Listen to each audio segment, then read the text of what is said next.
Hello, this is my first video on this channel. Here we will look on various technologies.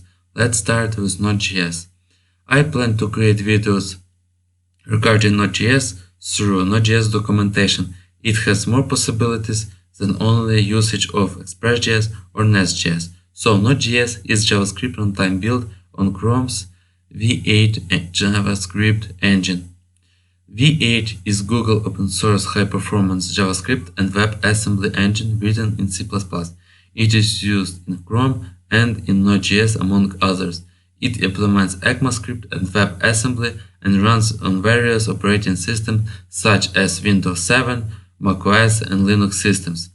Let's move to the main page. Here we can see that the latest version is Node.js 13.6.0.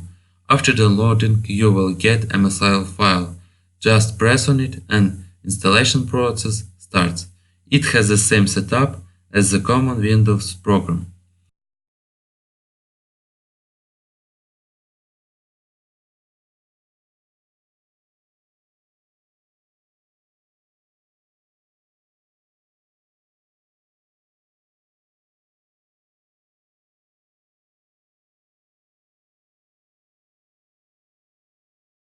After installation, let's run command line and type node-v. V means version. As you can see, Node.js version is currently 13.6.0 as we downloaded from Node.js website.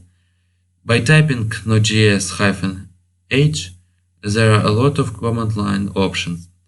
To use Node from command line in interactive mode, just type Node. As you see, our command line has changed into a triangle bracket, so to run hello world and output it, just type console.log and as parameter put string hello world. As you can see, it returns us hello world. In the next Node.js video, we will discuss more about Node.js command line options. So thank you for your attention and bye bye.